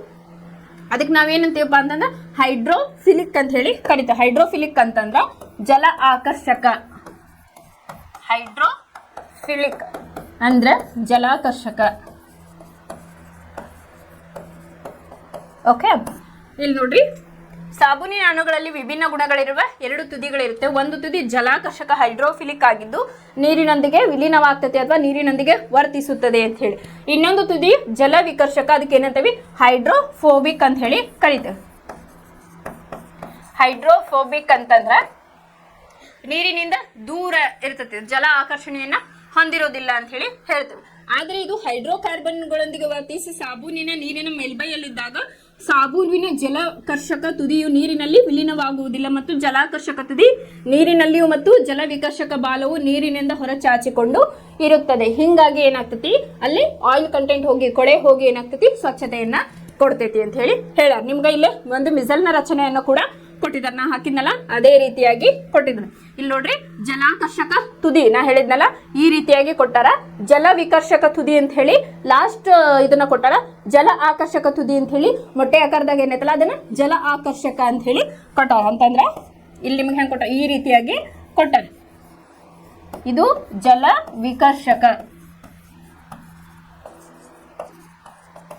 ಇದು ಜಲ ಆಕರ್ಷಕ. ಇಲ್ಲಿ ನೋಡ್ರಿ ಲಾಸ್ಟಿಗೆ ಹೆಡ್ಗೆ NA+ ಅಂತ ಹೇಳಿಲೆ ಕೊಟ್ಟಾರ. ಒಂದು ಚಿತ್ರವನ್ನ ಕೊಟ್ಟಾರ ನಿಮ್ಗ. ಇಲ್ಲೊಂದು ಏನ್ ಮಾಡ್ಯಾರ ಚಿತ್ರವನ್ನ ಕೊಟ್ಟು ಜಲಾಕರ್ಷಕ ತುದಿ ಜಲ ವಿಕರ್ಷಕ ತುದಿ ಅಂತ ಹೇಳಿ ಇಲ್ಲಿ ನಿಮ್ಗ ಕೊಟ್ಟಿದ್ರ. ಜಲ ಆಕರ್ಷಕ ತುದಿಯನ್ನ ಈ ರೀತಿಯಾಗಿ ಮಾಡಿದಾರೆ. ಮಾಡಿದ್ನ ಹಿಂಗ ಈ ರೀತಿಯಾಗಿ ತೋರ್ಸಾರ. ನೀವು ಟೆಕ್ಸ್ಟ್ ಬುಕ್ ಒಳಗೆ ನೋಡಿದ್ರೆ ಇದನ್ನ ಜಲಾಕರ್ಷಕ ಅಂತ ತೋರ್ಸಿರ, ಇದನ್ನ ಜಲ ವಿಕರ್ಷಕ ಅಂತ ಹೇಳಿ ತೋರಿಸಿದ. ಗ್ರೀಸ್ ಅಥವಾ ಕೊಳೆ ಅಂತ ಹೇಳಿ ಕನ್ಸಿಡರ್ ಮಾಡ್ಯಾರ. ಇಲ್ಲಿ ವಾಶ್ ಮಾಡಿದಾಗ ಏನಾಯ್ತಿಲ್ಲಿ ಸಾಬೂನನ್ನ ಆಡ್ ಮಾಡಿದ್ರು. ನೀರಿನಲ್ಲಿ ಈ ಅಣುಗಳು ಒಂದು ಅನನ್ಯ ವಿನ್ಯಾಸ ಹೊಂದಿದ್ದು ಇದು ಹೈಡ್ರೋಕಾರ್ಬನ್ ಭಾಗವನ್ನ ನೀರಿನಿಂದ ಹೊರಗೆ ಇಡುತ್ತದೆ. ಹೀಗೆ ಅಣುಗಳು ಸಮೂಹದಲ್ಲಿ ಜಲಕರ್ಷಕ ತುದಿಗಳು ಸಮೂಹದ ಒಳಭಾಗದಲ್ಲಿ ಮತ್ತು ಅಯಾನಿಕ್ ತುದಿಗಳು ಈ ಸಮೂಹಗಳ ಮೇಲ್ಮೈಯಲ್ಲಿ ಕಂಡು ಬರುತ್ತದೆ. ಇಲ್ಲಿ ನೋಡ್ರಿ ಈ ರೀತಿಯಾಗಿ ಜಲಾಕರ್ಷಕ ಜಲ ವಿಕರ್ಷಕ ನೀವು ಚಿತ್ರವನ್ನ ನೋಡಿದ್ರೆ ಗೊತ್ತಾಗ್ತದೆ. ಈ ರಚನೆಯನ್ನೇ ಮಿಸೆಲ್ಗಳು ಎನ್ನುವರು. ತೈಲಯುಕ್ತ ಕೊಳೆಯು ಮಿಸೆಲ್ನ ಕೇಂದ್ರದಲ್ಲಿ ಸಂಗ್ರಹವಾಗುತ್ತದೆ. ತೈಲಯುಕ್ತ ಕೇಂದ್ರ ಏನಾಗ್ತತಿ ಮಿಸೆಲ್ನ ಸೆಂಟರ್ ಒಳಗೆ ಏನಾಗ್ತತಿ ಅದು ಮಧ್ಯಭಾಗದಲ್ಲಿ ಸಂಗ್ರಹಣೆ ಆಗುತ್ತದೆ. ಮಿಸೆಲ್ ರೂಪದಲ್ಲಿ ಸಾಬೂನು ಸ್ವಚ್ಛಗೊಳಿಸಲು ಶಕ್ತವಾಗುತ್ತದೆ. ನಂತರ ದ್ರಾವಣದಲ್ಲಿ ಮಿಸೆಲ್ಗಳು ಕಲೀಲ್ಗಳ ರೂಪದಲ್ಲಿ ಇರುತ್ತದೆ ಮತ್ತು ಅಯಾನುಗಳ ನಡುವಿನ ವಿಕರ್ಷಣೆಯಿಂದ ಒಂದಕ್ಕೊಂದು ಹತ್ತಿರ ಬರುವುದಿಲ್ಲ. ಹೀಗೆ ಮಿಸೆಲ್ಗಳಲ್ಲಿ ನೀಲಂಬಿತವಾಗಿರುವ ಕೊಳೆಯು ಸುಲಭವಾಗಿ ಜಾಲಿಸಲ್ಪಟ್ಟು ದೂರ ಸರಿಯುತ್ತದೆ. ನೀರಿಂದ ದೂರ ಹೋಗ್ತತಿ, ಕೊಳೆ ಏನಾಗ್ತತಿ ರಿಮೂವ್ ಆಗ್ತಾ ಹೋಗ್ತತಿ ಅಂತ ಹೇಳಿ. ಸಾಬೂನಿನ ಮಿಸೆಲ್ಗಳು ಬೆಳಕನ್ನು ಚದುರಿಸುವಷ್ಟು ದೊಡ್ಡದಾಗಿದೆ. ಆದ್ದರಿಂದ ಸಾಬೂನಿನ ದ್ರಾವಣವು ಮೋಡದಂತೆ ಕಾಣಿಸುತ್ತದೆ. ನೀವು ಸಾಬೂನನ್ನ ತಿಕ್ಕಿದಾಗ ಏನಾಗ್ತತಿ ಬುರುಗ ಬರ್ತೈತ್ಲಾ ಮೋಡದಂತೆ ಅದು ಕಾಣಿಸ್ತತಿ. ಯಾಕಂತಂದ್ರ ಅದೇನ್ ಮಾಡ್ತೈತಿ ಸಾಬೂನಿನ ಮಿಸೆಲ್ಗಳು ಬೆಳಕನ್ನು ಚದುರಿಸುವಷ್ಟು ದೊಡ್ಡದಾಗಿವೆ ಅಂತ ಹೇಳಿ ಹೇಳಿದ್ದಾರೆ. ಇದಿಷ್ಟು ಏನಪ್ಪಾ ಅಂತಂದ್ರ ಸಾಬೂನು ಅಂದ್ರೇನು, ಮಿಸೆಲ್ಗಳು ಅಂದ್ರೇನು, ಆಮೇಲೆ ಅದರ ಕ್ಯಾರೆಕ್ಟರಿಸ್ಟಿಕ್ ಏನು, ಸಾಬೂನಿನ ಅಣು ಸಾಮಾನ್ಯ ಸೂತ್ರ ಏನು, ಅದನ್ನ ಯಾವ ರೀತಿಯಾಗಿ ಕೊಟ್ಟಿದ್ದಾರೆ, ಯಾವ ರೀತಿಯಾಗಿ ಕೊಳೆಯನ್ನ ತೆಗಿತೈತಿ ಅಂತ ಹೇಳಿ ಹೇಳಿದರು. ಇನ್ನ ಇನ್ನೊಂದು ವರ್ಡ್ ಹೇಳಿದ್ದೆ ನಾನು, ಸಾಬೂನನ್ನ ಹೇಗೆ ತಯಾರಿಸ್ತಾರ ಅಂತ ಹೇಳಿ ಹೇಳಿದೆ. ಅಥವಾ ಅದಕ್ಕೆ ಏನಂತಾರೆ ಸಾಬೂನೀಕರಣ ಅಂತ ಹೇಳಿ ಕರೀತಾರೆ. ಅದನ್ನೊಂದು ಏನಂತ ಹೇಳಿ ನೋಡೋಣ. ಇಲ್ಲಿ ಸಾಬೂನೀಕರಣ ಅಂದ್ರೆ ಏನಪ್ಪಾ ಅಂತಂದ್ರೆ ಎಸ್ಟರ್ಗಳನ್ನು ಪ್ರತಿವರ್ತಕಗಳಾಗಿ ಬಳಸಿ ಮತ್ತೆ ಆಲ್ಕೋಹಾಲ್ ಮತ್ತು ಕಾರ್ಬೋಕ್ಸಿಲಿಕ್ ಆಮ್ಲದ ಸೋಡಿಯಂ ಲವಣಗಳನ್ನು ಪಡೆಯುವ ಒಂದು ಪ್ರಕ್ರಿಯೆಗೆ ನಾವು ಸಾಬೂನೀಕರಣ ಅಂತ ಹೇಳಿ ಕರಿತೀವಿ. ಅಥವಾ ಸಾಬೂನನ್ನ ಹೆಂಗೆ ತಯಾರಿಸ್ತಾರೆ ಅಂತ ಕ್ವಶನ್ ಬಂದ್ರೆ ನೀವು ಇದನ್ನೇ ಬರೀಬಹುದು. ಹೆಂಗಪ್ಪ ಅಂತಂದ್ರೆ ಎಸ್ಟರ್ಗಳನ್ನ ಇಲ್ಲ ಪ್ರತಿವರ್ತಕಗಳಾಗಿ ಬಳಸಿ ಆಲ್ಕೋಹಾಲ್ ಮತ್ತು ಕಾರ್ಬೋಕ್ಸಿಲಿಕ್ ಆಮ್ಲದ ಸೋಡಿಯಂ ಲವಣಗಳನ್ನು ಪಡೆಯುವ ಒಂದು ಪ್ರಕ್ರಿಯೆಗೆ ನಾವೇನಂತೀವಿ ಸಾಬೂನೀಕರಣ ಅಂತ ಹೇಳಿ ಕರಿತೀವಿ. ಅದನ್ನ ರಿಯಾಕ್ಷನ್ ಮೂಲಕ ಯಾವ ರೀತಿಯಾಗಿ ಬರೀಬಹುದು ಅಂತಂದ್ರ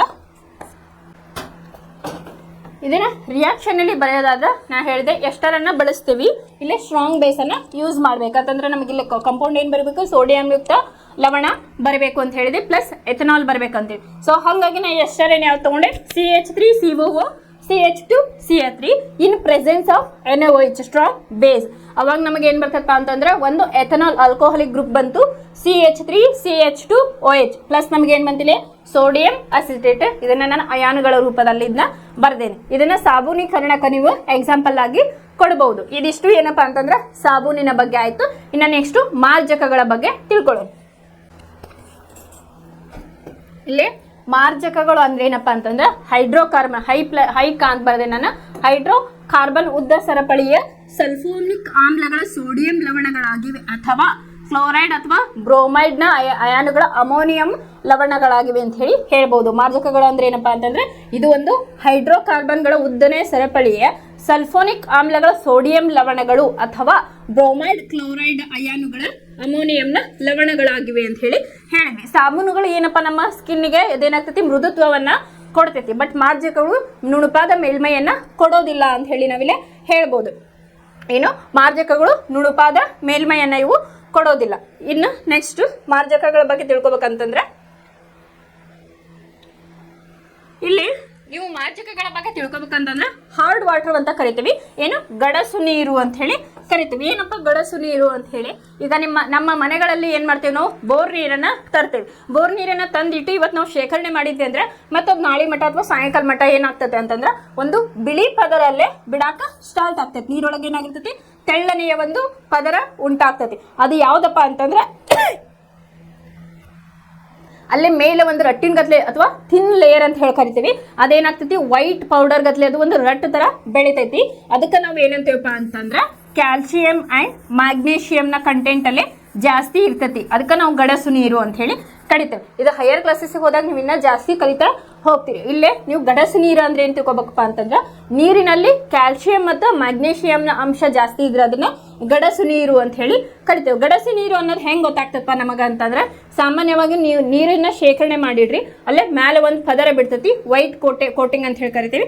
ಅದು ಬಿಟ್ರೆ ನೀರು ಗಡಸಾಗೈತಿ, ಅಲ್ಲೇನಾಗಿರ್ತೈತಿ ಕ್ಯಾಲ್ಸಿಯಂ ಮತ್ತು ಮ್ಯಾಗ್ನೇಷಿಯಂ ಜಾಸ್ತಿ ಇರ್ತೈತಿ. ಅದ್ರ ಜೊತೆ ಕ್ಲೋರೈಡ್ ಇರ್ತೈತಿ ಮತ್ತೆ ಹಾರ್ಡ್ನೆಸ್ ಅಂತ ಹೇಳಿ ಇರ್ತೈತಿ. ಅದು ಹೆಂಗ್ ಗೊತ್ತಾಗ್ತೈತಿ ಅಂತ ಹೇಳಿ ನೀವು ಹೈಯರ್ ಕ್ಲಾಸಸ್ಗೆ ಹೋದಾಗ ಕಲಿತೀರಿ. ಅದು ಎಷ್ಟು ಹಾರ್ಡ್ ಐತಿ ಅಂತಂದ್ರೆ ಒಂದು ನಿಮ್ಗೆ ಕೆಮಿಕಲ್ ಬರ್ತೈತಿ ಅಂತಂದ್ರೆ EDTA ಅಂತ ಹೇಳಿ, EDTA ethylene diamine tetra acetic acid ಅಂತ ಹೇಳಿ ಬರ್ತೈತಿ. ಅದನ್ನ ಹೆಂಗ್ ಫೈಂಡ್ ಔಟ್ ಮಾಡ್ತಾರಪ್ಪ ಹಾರ್ಡ್ ನೀರಿಗೆ ಅಂತಂದ್ರೆ, ಈಗ ಒಂದು ಬೋರ್ ಕೊರ್ಸಿದ್ರೆ ಅಂದ್ರೆ ಅದನ್ನ ನೀರನ್ನ ಚೆಕ್ ಮಾಡಿಸ್ತಿರ್ತಾರೆ.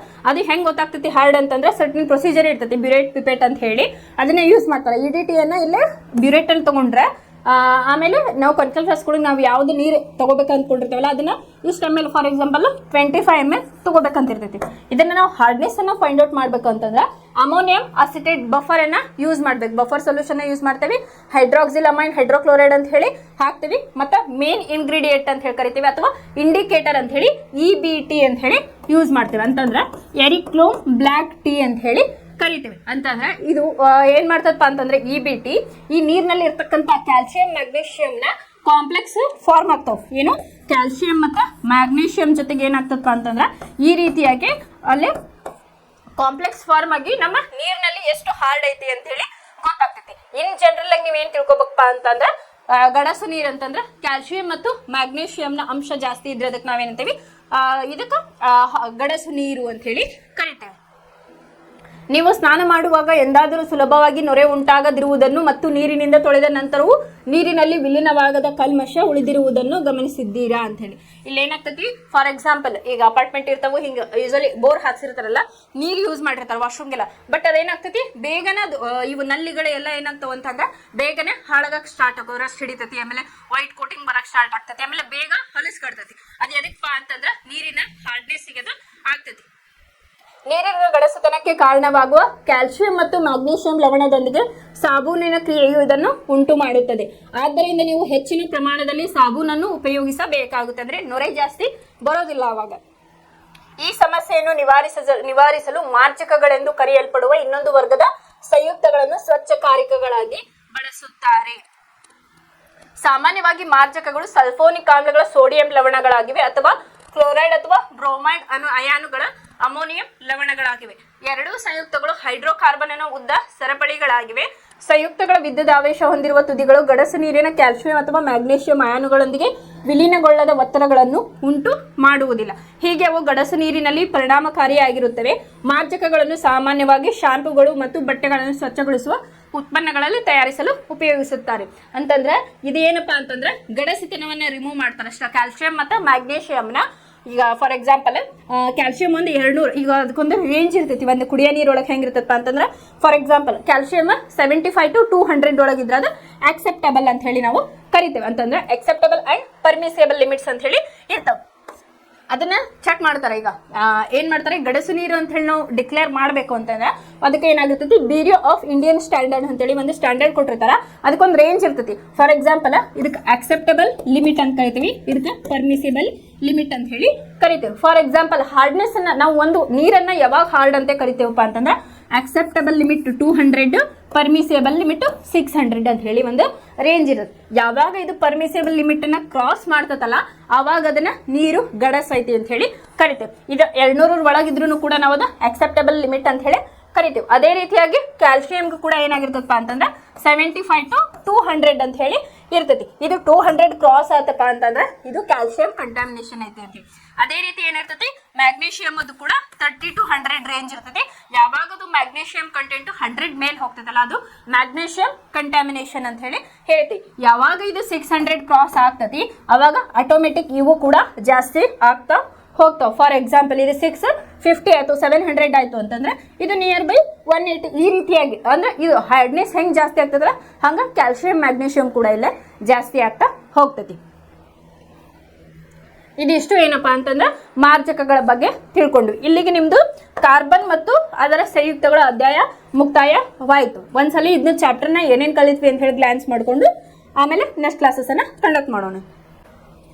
ನಾವು ಫಸ್ಟ್ ಕ್ಲಾಸ್ ಒಳಗೆ ಏನು ನೋಡಿದ್ವಿ, ಕಾರ್ಬನ್ ಮತ್ತು ಅದರ ಸಂಯುಕ್ತಗಳ ಬಗ್ಗೆ ಸ್ಟಡಿ ಮಾಡಬೇಕಾದ್ರೆ ಕಾರ್ಬನ್ನಿನ ಒಂದು ಹಿಸ್ಟ್ರಿಯನ್ನು ನಾವು ತಿಳ್ಕೊಂಡಿದ್ವಿ. ಕಾರ್ಬನ್ ಏನು ಒಂದು ಧಾತು ಅಂತ ಹೇಳಿ ಕನ್ಸಿಡರ್ ಮಾಡಿದ್ರು. ಇದಕ್ಕೆ ಲ್ಯಾಟಿನ್ ಭಾಷೆಯಲ್ಲಿ ಕಾರ್ಬೋ ಅಂತ ಹೇಳಿ ಕರೀತಾರ, ಕನ್ನಡದಾಗ ಇದಕ್ಕೆ ಕಲ್ಲಿದ್ದಲು ಅಂತ ಹೇಳಿ ಕರೀತಾರೆ. ಇದನ್ನ ಶೋಧ ಯಾವಾಗಾಯ್ತು, ಆಮೇಲೆ ಇದನ್ನ ಧಾತು ಅಂತ ಹೇಳಿ ಯಾವ ವಿಜ್ಞಾನಿ ಅದನ್ನ ಹೇಳಿದ್ರು ಅಂತ ಹೇಳಿ ನಾವು ಲಾಸ್ಟ್ ಕ್ಲಾಸಸ್ ಅಲ್ಲಿ ನೋಡಿದ್ವಿ.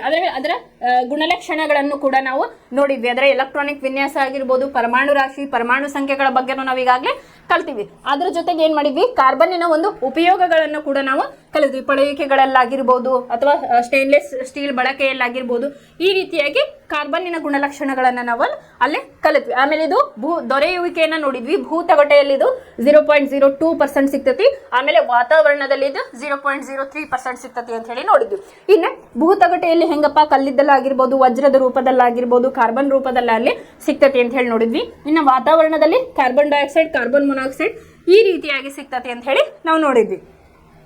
ಆಮೇಲೆ ಕಾರ್ಬನ್ನಿನ ಒಂದು ಇಂಪಾರ್ಟೆಂಟ್ ಇದನ್ನ ನೋಡಿದ್ವಿ ನಾವು ಹೆಂಗಂತಂದ್ರೆ ಇದು 10 ಮಿಲಿಯನ್ಗಿಂತ ಹೆಚ್ಚು ಕಾರ್ಬನ್ ಸಂಯುಕ್ತಗಳನ್ನ ಹೊಂದೈತಿ ಅಂತ ಹೇಳಿ ನೋಡಿದ್ವಿ. ಇದು ಅತ್ಯಂತ ಅಧಿಕವಾಗಿ ಸಿಗುವಂತಹ ಒಂದು ಧಾತು ಅಂತ ಹೇಳಿ ಕೂಡ ನಾವು ನೋಡಿದ್ವಿ. ಈ ಕಾರ್ಬನ್ ಅನ್ನ ರಾಜ ಅನಿಲ ಅಂತ ಹೇಳಿ ನಾನು ಒಂದು ವರ್ಡ್ ಅನ್ನ ಯೂಸ್ ಮಾಡಿದ್ದೆ. ಇಲ್ಲಿ ಕಾರ್ಬನ್ ಒಂದು ರಾಜ ಅನಿಲ ಆಗ್ಬೇಕು ಅಂತಂದ್ರೆ ಅಲ್ಲಿ ಏನಾಗಬೇಕು ಅಂತಂದ್ರೆ ಅದು ಅಲ್ಲೇ ಒಂದು 2 ಪ್ರಾಬ್ಲಮ್ಸ್ ಅನ್ನ ನಾವು ನೋಡಿದ್ವಿ. ಇಲ್ಲೊಂದೆರಡು ಪಾಯಿಂಟ್ಸ್ ಅನ್ನ ಹೇಳಿದ್ವಿ. ಅದು ಎಲೆಕ್ಟ್ರಾನ್ ಅನ್ನ ಕಳ್ಕೋಬೇಕು. ಔಟರ್ ಶೆಲ್ ಒಳಗೆ 4 ಎಲೆಕ್ಟ್ರಾನ್ ಇರ್ತಾವ. ಅದು ಕಳ್ಕೋಬೇಕು ಅಂತಂದ್ರೆ ಒಂದು ಎಲೆಕ್ಟ್ರಾನ್ ಕಳ್ಕೋಬೇಕು ಅಂತಂದ್ರೆ ಸಾಕಷ್ಟು ಸಾಮರ್ಥ್ಯ ಬೇಕು. ಅಥವಾ ಪಡ್ಕೊಂತು ಅಂತಂದ್ರೆ ಅಲ್ಲೇನಾಗ್ತೈತಿ, ಹಿಡಿದಿಟ್ಕೊಳ್ಳೋ ಕೆಪಾಸಿಟಿ ಪ್ರೋಟಾನ್ಗೆ ಇರೋದಿಲ್ಲ. ನೆಕ್ಸ್ಟ್ ಅದಕ್ಕೆ ಏನ್ ಮಾಡಿದ್ವಿ, ನಾವು ಸಹವೆಲೆನ್ಸಿಯ ಬಂಧವನ್ನ ನೋಡಿದ್ವಿ. ಇಲ್ಲೇನಾಯ್ತು, ಎಲೆಕ್ಟ್ರಾನ್ಗಳ ಹಂಚಿಕೆ ಅಂತ ಹೇಳಿ ನಾವು ನೋಡಿದ್ವಿ. ಆ ರೀತಿಯಾಗಿ ಎಲೆಕ್ಟ್ರಾನ್ಗಳು ಯಾವ ರೀತಿಯಾಗಿ ಸಹವೆಲೆನ್ಸಿಯ ಬಂಧವನ್ನ ಏರ್ಪಡ್ತತಿ ಅಂತ ಹೇಳಿ ನಾವು ನೋಡಿದ್ವಿ. ಇಲ್ಲಿ ಎಲೆಕ್ಟ್ರಾನಿನ ಹಂಚಿಕೆ, ಸಹವೆಲೆನ್ಸಿ ಬಾಂಧ ಒಳಗೆ ಏನಾಗ್ತತಿ, ಎಲೆಕ್ಟ್ರಾನ್ಗಳ ಹಂಚಿಕೆ ಆಗ್ತತಿ ಅಂತ ಹೇಳಿ ನೋಡಿದ್ವಿ. ಅದೇ ರೀತಿಯಾಗಿ ಹೈಡ್ರೋಜನ್ ಏಕಬಂಧ, ದ್ವಿಬಂಧ, ತ್ರಿಬಂಧದ ಬಗ್ಗೆನೂ ನಾವು ತಿಳ್ಕೊಂಡಿದ್ವಿ. ಏಕಬಂಧಕ್ಕೆ ಎಕ್ಸಾಂಪಲ್ ಹೈಡ್ರೋಜನ್ ಅನ್ನ ತಗೊಂಡಿದ್ವಿ. ದ್ವಿಬಂಧಕ್ಕೆ ಏನ್ ಮಾಡಿದ್ವಿ, ನಾವು ಆಕ್ಸಿಜನ್ ಅನ್ನ ತಗೊಂಡಿದ್ವಿ. ತ್ರಿಬಂಧಕ್ಕೆ ಏನ್ ಮಾಡಿದ್ವಿ, ನೈಟ್ರೋಜನ್ ಅನ್ನ ತಗೊಂಡಿದ್ವಿ. ಅದು ಯಾವ ರೀತಿಯಾಗಿ ಸಹವೆಲೆನ್ಸಿ ಬಾಂಡ್ ಆಗ್ತತಿ ಅಂತ ಹೇಳಿನೂ ಕೂಡ ನೋಡಿದ್ವಿ. ಹೈಡ್ರೋಜನ್ ಅನ್ನ ನಾವು ಈ ರೀತಿಯಾಗಿ ಬರಿತೀವಿ, ಆಕ್ಸಿಜನ್ ಈ ರೀತಿಯಾಗಿ, ಇದು ನೈಟ್ರೋಜನ್ N3 ಈ ರೀತಿಯಾಗಿ ನಾವು ಬರೆಯೋದನ್ನ ಯಾವ ರೀತಿಯಾಗಿ ಬರಿತೀವಿ ಅಂತ ಹೇಳಿ ವಿತ್ ಎಕ್ಸ್ಪ್ಲನೇಷನ್ ನಾನು ಕ್ಲಾಸ್ ಒಳಗೆ ಹೇಳಿದ್ದೆ. ಅದ್ರ ನೆಕ್ಸ್ಟ್ ನಾವ್ ಏನ್ ಕಲ್ತಿದ್ವಿಪ್ಪ ಅಂತಂದ್ರೆ, ಇಲ್ಲಿ ಕಾರ್ಬನ್ನ ಪರಿವರ್ತನೆಯ ಸ್ವಭಾವದೊಳಗ ಏನ್ ಮಾಡಿದ್ವಿ, ಪರ್ಯಾಪ್ತ ಮತ್ತು ಅಪರ್ಯಾಪ್ತ ಹೈಡ್ರೋ ಕಾರ್ಬನ್ಗಳ ಬಗ್ಗೆ ತಿಳ್ಕೊಂಡು ಅದ್ರೊಳಗ ಟೈಪ್ಸ್ ನೋಡಿದ್ವಿ. ಪರ್ಯಾಪ್ತ, ಅಪರ್ಯಾಪ್ತ ಹೈಡ್ರೋ ಕಾರ್ಬನ್ಗಳು ಅಂತ ಹೇಳಿ ನೋಡಿದ್ವಿ. ಅಲ್ಲಿ ಪರ್ಯಾಪ್ತ ಒಳಗೆ ನಾ ಎಕ್ಸಾಂಪಲ್ ಏನ್ ಕೊಟ್ಟಿದೆ, ಅಲ್ಕೈನ್ಗಳನ್ನ ಎಕ್ಸಾಂಪಲ್ ಕೊಟ್ಟಿದೆ. ಅದರ ಸಾಮಾನ್ಯ ಸೂತ್ರ ಬಂದು CnH 2n+2 ಅಂತ ಹೇಳಿ ನೋಡಿದ್ವಿ. ಆಮೇಲೆ ಅವು ಪರ್ಯಾಪ್ತ ಅಂದ್ರೇನು, ತಮಗೆ ಬೇಕಾದಷ್ಟು ಸಂತೃಪ್ತಿಯನ್ನ ಹೊಂದಿರ್ತಾವ. ಆಮೇಲೆ ಅಪರ್ಯಾಪ್ತ ಅಂದ್ರೆ ಅಲ್ಕೀನ್ಗಳು ಮತ್ತು ಆಲ್ಕೈನ್ಗಳು ಅಂತ ಹೇಳಿ ನೋಡಿದ್ವಿ. ಅಲ್ಕೀನ್ಗಳು ಅಂತಂದ್ರೆ CnH2n ಅದ್ರದ್ದು ಸಾಮಾನ್ಯ ಸೂತ್ರ. ಇನ್ನು ಅಲ್ಕೈನ್ಗಳು ಅಂತಂದ್ರೆ CnH2n-2 ಅಂತ ಹೇಳಿ ನಾವು ನೋಡಿದ್ವಿ. ಅದೇ ರೀತಿಯಾಗಿ ಅಲ್ಕೇನ್ಗಳು ಸಿಂಗಲ್ ಬಾಂಡ್, ಅಲ್ಕೀನ್ಗಳು ಡಬಲ್ ಬಾಂಡ್, ಆಮೇಲೆ ಅಲ್ಕೈನ್ಗಳು ತ್ರಿಬಲ್ ಬಾಂಡ್ ಅನ್ನು ಹೊಂದಿರ್ತಾವ ಅಂತ ಹೇಳಿ ನಾವು ನೋಡಿದ್ವಿ. ಆಮೇಲೆ ಇದ್ರ ಒಳಗೆ ನಾವು ಅಲ್ಕೈನ್ ಒಳಗೆ ಏನ್ ಮಾಡಿದ್ವಿಪ್ಪ ಅಂತಂದ್ರೆ ಅದರ ಚುಕ್ಕಿ ರಚನೆಯನ್ನ, ಸಾಮಾನ್ಯ ಅಣುಸೂತ್ರ ಆಗಿರ್ಬೋದು, ರಚನಾ ಸೂತ್ರ ಆಗಿರ್ಬೋದು, ಮತ್ತೆ ಚುಕ್ಕಿ ರಚನೆಯನ್ನ ಯಾವ ರೀತಿಯಾಗಿ ಮಾಡೋದು ಅಂತ ಹೇಳಿ ನೋಡಿದ್ವಿ. ಅದಾದ್ಮೇಲೆ ಕಾರ್ಬನ್ ಸರಪಳಿಗಳನ್ನ ಯಾವ ರೀತಿಯಾಗಿ ನಾವು ರಿಪ್ರೆಸೆಂಟ್ ಮಾಡ್ತೀವಿ ಅನ್ನೋದಕ್ಕೆ ಅದನ್ನ 3 ರೀತಿಯಾಗಿ ನೋಡಿದ್ವಿ. ಸರಪಳಿಗಳು, ಕವಲುಗಳು ಮತ್ತು ಉಂಗುರಗಳು ಅಂತ ಹೇಳಿ ನಾನು ಹೇಳಿದ್ದೆ. ಅವಾಗ ಸರಪಳಿಗಳ ರೂಪದಲ್ಲಿ ನಾವು ಈ ರೀತಿಯಾಗಿ ನೋಡಿದ್ವಿ, ಕವಲು ರೂಪದಲ್ಲಿ ಈ ರೀತಿಯಾಗಿ ಮತ್ತು ಉಂಗುರುಗಳ ರೂಪದಲ್ಲಿ ನಾ ಬೆಂಜಿನನ್ನೇ ತಗೊಂಡಿದ್ದೆ. ಮತ್ತೆ ಸೈಕ್ಲೋಹೆಕ್ಸೇನ್ ಬಗ್ಗೆ ನಾವು ತಿಳ್ಕೊಂಡಿದ್ವಿ. C6H14 ನಮಗೆ ಬರ್ತಿತ್ತು ಅಲ್ಕೇನ್ ಗ್ರೂಪಿಗೆ, ಬಟ್ ಅದನ್ನ ಸೈಕ್ಲೋಹೆಕ್ಸೇನ್ ಆಗ್ಬೇಕಂತಂದ್ರೆ 2 ಹೈಡ್ರೋಜನ್ ಅಲ್ಲೇ 2 ಹೈಡ್ರೋಜನ್ ಅನ್ನ ಕಳ್ಕೊಳ್ತೈತಿ. ಇದನ್ನ ನಾವು ಕ್ಲಾಸ್ ಒಳಗೆ ಎಕ್ಸ್ಪ್ಲೇನ್ ಮಾಡೀನಿ. ಅದು ಲಾಸ್ಟ್ನೇ ಕಾರ್ಬನ್ ಏನ್ ಮಾಡ್ತೈತಿ, 1ನೇ ಕಾರ್ಬನ್ ಜೊತೆಗೆ ಏಕಬಂಧವನ್ನು ಹೊಂದಿ ಲಾಸ್ಟ್ ಮತ್ತೆ ಫಸ್ಟ್ ಕಾರ್ಬನ್ ಹೈಡ್ರೋಜನ್ ಅಟಮ್ಗಳು ಹೋಗಿ ಏನಾಗ್ತಿತ್ತು ಅಂತಂದ್ರೆ ಅಲ್ಲಿ C6H14 ಇದು C6H12 ಆಗ್ತೈತಿ ಅಂತ ಹೇಳಿ ಅದು ಒಂದು ಇಂಪಾರ್ಟೆಂಟ್ ಕ್ವಶನ್ ಆಗಿ ನಾನು ಹೇಳಿದ್ದೆ, ಇದು ಕೇಳಿದಾರೆ ಅಂತ ಹೇಳಿ ಸೈಕ್ಲೋಹೆಕ್ಸೇನ್ ಬಗ್ಗೆ ಹೇಳಿದ್ದೆ. ಆಮೇಲೆ ಅನುರೂಪ ಶ್ರೇಣಿಗಳ ಬಗ್ಗೆನೂ ನಾವು ಕಲ್ತಿದ್ವಿ. ಅನುರೂಪ ಶ್ರೇಣಿಗಳು ಯಾವ ರೀತಿಯಾಗಿರ್ತೈತಿ, ಅದರ ಡಿಫ್ರೆನ್ಸ್ CH2 ಹೆಂಗಿರ್ತೈತಿ ಅಂತ ಹೇಳಿ ಅದನ್ನು ಕೂಡ ನಾವು ಕಲ್ತಿದ್ವಿ. ಆಮೇಲೆ ಕಾರ್ಬನ್ ಸಂಯುಕ್ತಗಳನ್ನ ಹೆಸರಿಸುವ ಪದ್ಧತಿ ಅಂತ ಹೇಳಿ ನೋಡಿದ್ವಿ. ಅಂತಂದ್ರ ಅಲ್ಕೇನ್, ಅಲ್ಕಿನ್, ಆಲ್ಕೈನ್ಗಳ ಗ್ರೂಪ್ ಅಲ್ಲಿ ಯಾವ ರೀತಿಯಾಗಿ ಹೆಸರಿಸಬೇಕು ಅಂತ ಹೇಳಿ ಹೇಳಿದ್ದೆ. ಫಸ್ಟ್ ಹ್ಯಾಲೋಜನ್ ಕಂಪೌಂಡ್ಗಳನ್ನ ತಗೊಂಡೆ, chloride, fluoride, bromo, iodo, chloro bromo, fluoro iodo ಬಗ್ಗೆ ಹೇಳಿದೆ.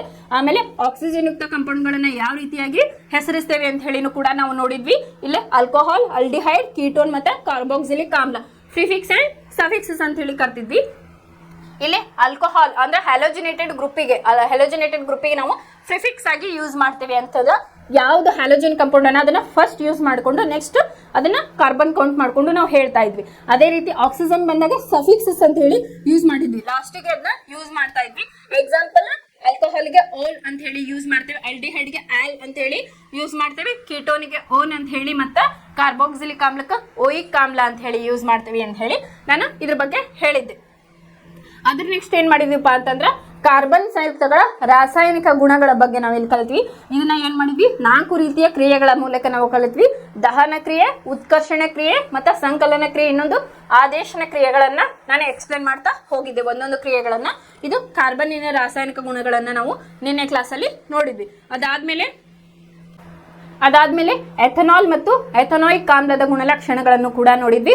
ಫಸ್ಟ್ ಎಥನಾಲ್ ಗುಣಗಳನ್ನು ನಾವು ನೋಡಿದ್ವಿ, ಅಂದ್ರೆ ಆಲ್ಕೋಹಾಲ್ಗಳ ಬಗ್ಗೆ ತಿಳ್ಕೊಂಡ್ವಿ. ಅದರ ರಿಯಾಕ್ಷನ್ಗಳನ್ನು ನೋಡಿದ್ವಿ ನಾವು, ಸೋಡಿಯಂ ಜೊತೆಗೆ ಹೆಂಗ್ ವರ್ತನೆ ಮಾಡ್ತೈತಿ, ಅಪರ್ಯಾಪ್ತ ಹೈಡ್ರೋಕಾರ್ಬನ್ಗಳನ್ನು ಅದು ಹೇಗೆ ಉಂಟು ಮಾಡ್ತೈತಿ ಅಂತ ಹೇಳಿ ನೋಡಿದ್ವಿ. ಅದಾದ್ಮೇಲೆ ಎಥನೋಯಿಕ್ ಆಮ್ಲದ ಗುಣಲಕ್ಷಣಗಳನ್ನು ನಿನ್ನೆ ಕ್ಲಾಸಲ್ಲಿ ನೋಡಿದ್ವಿ, ಮತ್ತೆ ಇವತ್ತಿನ ಕ್ಲಾಸ್ ಒಳಗೂ ನೋಡಿ ಅದರ ಒಂದು ರಾಸಾಯನಿಕ ಕ್ರಿಯೆಗಳನ್ನ ನೋಡಿದ್ವಿ, ಎಸ್ಟರೀಕರಣ ನೋಡಿದ್ವಿ, ಪ್ರತ್ಯಾಮ್ಲದೊಂದಿಗೆ ಹೆಂಗ್ ವರ್ತನೆ ಮಾಡ್ತೈತಿ ಅಂತ ಹೇಳಿ ನೋಡಿದ್ವಿ. ಆಮೇಲೆ ಕಾರ್ಬೋನೇಟ್ ಮತ್ತು ಹೈಡ್ರೋಜನ್ ಕಾರ್ಬೋನೇಟ್ಗಳ ಜೊತೆಗೆ ಯಾವ ರೀತಿಯಾದ ಕ್ರಿಯೆ ಇರ್ತೈತಿ ಅಂತ ಹೇಳಿ ನೋಡಿದ್ವಿ. ಆಮೇಲೆ ಕೊನೆಯದಾಗಿ ಸಾಬೂನು ಮತ್ತೆ ಮಾರ್ಜಕಗಳು ಅಂತ ಹೇಳಿ ಕಾನ್ಸೆಪ್ಟ್ ಅನ್ನು ಕೂಡ ನೋಡಿದ್ವಿ. ಸಾಬೂನು ಅಂದ್ರೆ ಏನಂತ ಹೇಳಿ ನೋಡಿದ್ವಿ, ಸಾಬೂನೀಕರಣ ಅಥವಾ ಸಾಬೂನು ತಯಾರಿಕೆ ಹೆಂಗ್ ಮಾಡ್ತಾರ ಅಂತ ಹೇಳಿ ನೋಡಿದ್ವಿ. ಅದಾದ್ಮೇಲೆ ಆಮೇಲೆ ಅದ್ರದ್ದು ಇದು ಎಮಲ್ಷನ್ ಬಗ್ಗೆ ತಿಳ್ಕೊಂಡ್ವಿ. ಆಮೇಲೆ ಮಿಸೈಲ್ಗಳು ಯಾವ ರೀತಿಯಾಗಿ ಉಂಟಾಗ್ತವು ಚಿತ್ರ ಸಮೇತ ನಾವು ಅದನ್ನ ನೋಡಿದ್ವಿ. ಅದಾದ್ಮೇಲೆ ನೆಕ್ಸ್ಟ್ ಮಾರ್ಜಕಗಳ ಬಗ್ಗೆ ತಿಳ್ಕೊಂಡಿಲ್ಲ, ಹಾರ್ಡ್ ವಾಟರ್ ಹೆಂಗೆ, ಆಮೇಲೆ ಬಿಸಿಲುಗಳನ್ನ ಎಲ್ಲೆಲ್ಲಿ ಯೂಸ್ ಮಾಡ್ತಾರ, ಶಾಂಪುಗಳಲ್ಲಿ ಯೂಸ್ ಮಾಡ್ತಾರ ಅಂತ ಹೇಳಿ ನಾವು ಕೂಡ ನೋಡಿದ್ವಿ ಇವತ್ತಿನ ಕ್ಲಾಸ್ ಒಳಗೆ. ಇಲ್ಲಿಗೆ ನಿಮ್ದು ಕಾರ್ಬನ್ ಮತ್ತು ಅದರ ಸಂಯುಕ್ತಗಳು ಕ್ಲಾಸ್ ಎಂಡ್ ಆಯ್ತು. ಇನ್ನು ನೆಕ್ಸ್ಟ್ ನೋಡೋಣ ಅಂತ. ಈ ಚಾಪ್ಟರ್ ಮೇಲೆ ಏನಾದ್ರು ಡೌಟ್ಸ್ ಇದೆ ಅಥವಾ ಚೊಕ್ಕಿ ರಚನೆಯನ್ನ ಮಾಡೋದು ಏನಾರ ಕನ್ಫ್ಯೂಷನ್ ಇತ್ತಂತಂದ್ರೆ ನಾವು ಲೈವ್ ಕ್ಲಾಸಸ್ ಅಂತ ಹೇಳಿ ತಗೋತೀವಿ, ಅಥವಾ ಅಲ್ಲಿ ನಾವು ಡೌಟ್ ಸೆಷನ್ ಅಂತ ಹೇಳಿ ಮಾಡ್ತೀವಿ. ಅದಾದ್ಮೇಲೆ ಒಂದು ಕ್ಲಾಸಸ್ ಅನ್ನ ನಾನು ಏನ್ ಮಾಡ್ತೇನಪ್ಪ ಅಂತಂದ್ರೆ ಒಂದು ಕ್ಲಾಸ್ನ ಕ್ವಶನ್ ಪೇಪರ್ ಅನ್ನ ಬಿಡಿಸಿ ತೋರಿಸ್ತೇನೆ, ಯಾವ ರೀತಿಯಾಗಿ ಕ್ವಶನ್ ಅನ್ನ ಕೇಳಿದ್ದಾರೆ ಅದು ಈ ಚಾಪ್ಟರ್ ಮೇಲೆ ಅದನ್ನು ಸಹ ನಾನು ಬಿಡಿಸಿ ನಿಮ್ಗೆ ಕೊಡ್ತೇನೆ. ಧನ್ಯವಾದಗಳು.